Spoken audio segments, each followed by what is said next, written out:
Hi everyone, स्वागत है आपका चैनल पर। तो आज जो है जीके क्वेश्चन आंसर्स में लेकर के आया हूँ, जो टॉप 25 क्वेश्चंस होंगे। 25 क्वेश्चंस में आपको साइंस के भी क्वेश्चंस कुछ देखने को मिलेंगे, हिस्ट्री के, पॉलिटी के, ज्योग्राफी के सारे मिक्सअप होंगे। स्टैटिक भी कुछ डाल दिए गए हैं, तो आप लोग ध्यान से देखिएगा। चैनल पर नए हैं तो सब्सक्राइब करके जुड़ जाइएगा। बाकी मैं ऐसी ही इंपॉर्टेंट वीडियोज़ रोज़ लेकर के आता हूँ। तो चलिए स्टार्ट करते हैं बिना समय गंवाए। पहला प्रश्न होगा हमारा स्टार्टिंग का कि कार्बन कर घोषित करने वाला प्रथम देश था।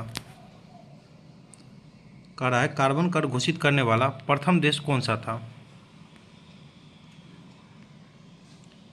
ऑप्शन 3 स्वीडन था। कौन था कार्बन कर घोषित करने वाला प्रथम देश? तो स्वीडन। नेक्स्ट चलेंगे, टाइगर वुड्स किस खेल से संबंधित है? टाइगर वुड्स किस खेल से संबंधित है? तो ये हो जाएगा option A golf. Tiger Woods किस खेल से संबंधित है? तो golf. Option A golf. Next चलेंगे, मेरा मकसद रहता है आप लोगों को क्वेश्चन याद करवाना, इसीलिए बार बार रिपीट कर देते हैं किसी क्वेश्चन को, किसी ऑप्शन को 2-3 बार। चलिए अगला प्रश्न है, दुधारू पशुओं में कैल्शियम के कारण होता है। दुधारू पशुओं में कैल्शियम के कारण क्या होता है? इनमें से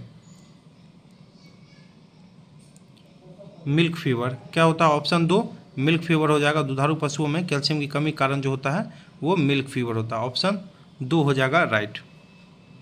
नेक्स्ट चलेंगे,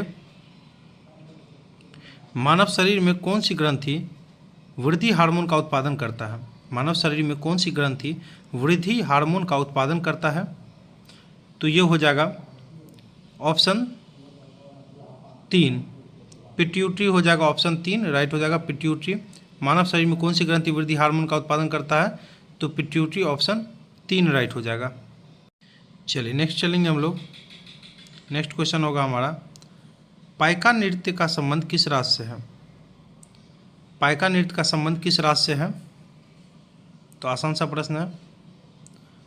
ऑप्शन 2 बिहार। पाइका नृत्य का संबंध किस राज्य से है? तो बिहार राज्य से है। चलिए आगे बढ़ेंगे, विश्व जनसंख्या दिवस कब मनाया जाता है? विश्व जनसंख्या दिवस कब मनाया जाता है? ऑप्शन 3 11 जुलाई। ऑप्शन 3 हो जाएगा 11 जुलाई। विश्व जनसंख्या दिवस कब मनाया जाता है? तो 11 जुलाई को। नेक्स्ट क्वेश्चन है हमारा, महात्मा गांधी राष्ट्रीय उद्यान कहाँ अवस्थित है? महात्मा गांधी राष्ट्रीय उद्यान कहाँ अवस्थित है? ऑप्शन 3 पोर्ट ब्लेयर। महात्मा गांधी राष्ट्रीय उद्यान कहाँ अवस्थित है? तो पोर्ट ब्लेयर में। आप लोग बस वीडियो देखते हैं, आप लोग को जो है कमेंट भी करना होता है, कीजिए कि कैसा वीडियो लगता है आपको, इसमें क्या सुधार करने की आवश्यकता है, क्या क्वेश्चंस और बढ़ाने चाहिए या फिर घटाने चाहिए। तो क्वालिटी पे आपको बात करनी हो किसी भी चीज़ का तो कमेंट जरूर किया कीजिए, इससे पता लगता है और मैं इसको दिन ब दिन सुधार करता चलूँगा। अगला क्वेश्चन है, 1926 में नौजवान भारत सभा किसके द्वारा बनाई गई? 1926 में नौजवान भारत सभा किसके द्वारा बनाई गई? ऑप्शन 4 हो जाएगा भगत सिंह। ऑप्शन 4 भगत सिंह। ध्यान रखिएगा 1926 में जो है नौजवान भारत सभा बना और किसके द्वारा बनाया गया? तो भगत सिंह। ऑप्शन 4। अगला प्रश्न है, संयुक्त राष्ट्र संघ दिवस कब मनाया जाता है? संयुक्त राष्ट्र संघ दिवस कब मनाया जाता है? ऑप्शन 2 24 अक्टूबर। ऑप्शन 2 हो जाएगा 24 अक्टूबर को संयुक्त राष्ट्र संघ दिवस मनाया जाता है, 24 अक्टूबर। भारत के राष्ट्रीय कैलेंडर का पहला माह है, बहुत बार पूछा गया प्रश्न है। भारत के राष्ट्रीय कैलेंडर का पहला माह है भाद्र कार्तिक चैत्र माह। क्या हो जाएगा? तो बिल्कुल चैत्र हो जाएगा। ऑप्शन 3 हो जाएगा चैत्र। ध्यान रखिएगा भारत के राष्ट्रीय कैलेंडर का पहला माह है चैत्र। अगला क्वेश्चन हमारा, जल शोधन का कौन सा तरीका सूक्ष्म जीवों को नष्ट नहीं करता है? जल शोधन का कौन सा तरीका सूक्ष्म जीवों को नष्ट नहीं करता है? निस्पंदन हो जाएगा, निष्पादन नहीं, निस्पंदन। ध्यान रख लीजिए, निस्पंदन हो जाएगा। ऑप्शन 3। आगे बढ़ेंगे तो अगला प्रश्न हमारा, कौन सा संयंत्र तरल पदार्थ के विशिष्ट गुरुत्व को मापता है? कौन सा संयंत्र तरल पदार्थ के विशिष्ट गुरुत्व को मापता है? तो ये साइंस का क्वेश्चन हो गया। ग्रेविमीटर। ऑप्शन 2 में हमारा ग्रेवी मीटर। कौन सा तरल जो है पदार्थ को संयंत्र मापता है विशिष्ट गुरुत्व को? तो ग्रेवी मीटर। नेक्स्ट क्वेश्चन हमारा अच्छा प्रश्न है कि गर्म रेगिस्तान में तथा उनके चारों ओर पवन धूल से बनने वाली मृदा को क्या कहा जाता है? गर्म रेगिस्तान में तथा उनके चारों ओर पवन धूल से बनने वाली मृदा को क्या कहा जाता है? तो ये कहा जाता है आपको लोयस मृदा। ऑप्शन 2 लोयस मृदा हो जाएगा, ऑप्शन 2। नेक्स्ट क्वेश्चन होगा हमारा, क्वेश्चन है कि किताब उल हिंद पुस्तक किसके द्वारा लिखी गई? किताब उल हिंद किसने लिखा है? किताब उल हिंद। ऑप्शन 2 हो जाएगा अल बरूनी, ऑप्शन 2 अल बरूनी। विश्व का सबसे बड़ा बौद्ध मंदिर कहाँ स्थित है? विश्व का सबसे बड़ा बौद्ध मंदिर कहाँ स्थित है? Indonesia, option 3। इसकी राजधानी पूछे तो जकार्ता। तो सबसे बड़ा बौद्ध मंदिर कहाँ है विश्व का? इंडोनेशिया में, ऑप्शन 3 हो जाएगा राइट। नेक्स्ट क्वेश्चन पर चलेंगे। सर क्रिक विवाद किन दो देशों के मध्य? सर क्रिक विवाद जो है किन दो देशों के मध्य है?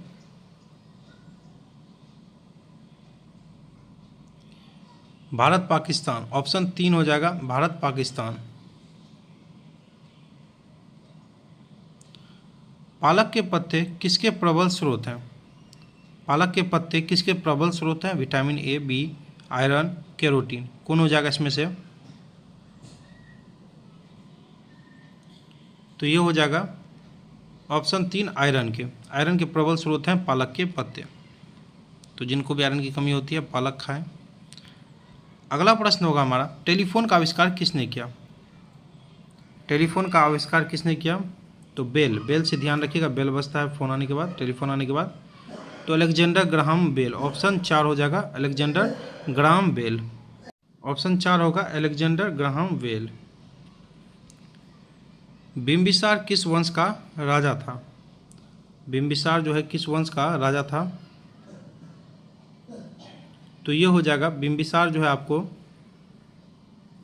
हर्यक वंश का राजा था। ऑप्शन ए हो जाएगा हर्यक वंश। संयुक्त राष्ट्र संघ का मुख्यालय है, यानी यूनाइटेड नेशन ऑर्गेनाइजेशन, यूएनओ का मुख्यालय है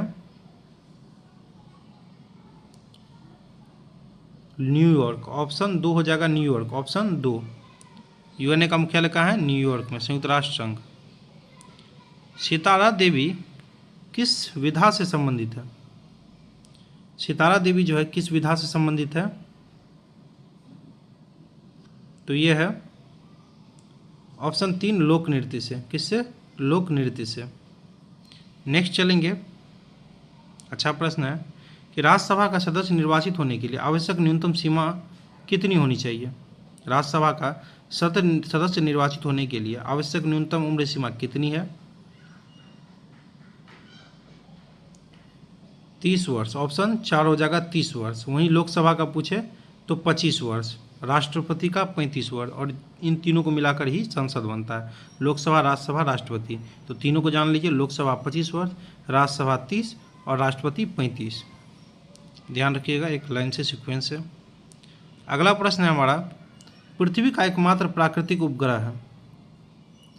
पृथ्वी का एकमात्र प्राकृतिक उपग्रह है तो सभी जानते ही होंगे। ऑप्शन 4 हो जाएगा चंद्रमा, ऑप्शन 4 चंद्रमा हो जाएगा राइट। क्या हो जाएगा? चंद्रमा। ध्यान रखिएगा। आगे बढ़ेंगे।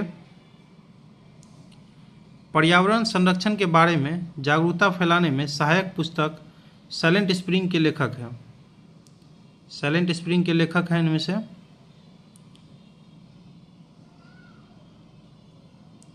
तो ये हो जाएगा रसेल कार्लसन। ध्यान रखिएगा, रसेल कार्लसन हो जाएगा, ऑप्शन 2 हो जाएगा राइट। ध्यान रखना है, साइलेंट स्प्रिंग के लेखक रसेल कार्लसन। नेक्स्ट क्वेश्चन है हमारा, निम्नलिखित श्रेणियों में से कौन सी पश्चिमी घाट का भाग नहीं है? पश्चिमी घाट का भाग नहीं है पूछा है। अनाईमुडी, कॉमेट, कार्डेमम, पालनी। कौन हो जाएगा इनमें से?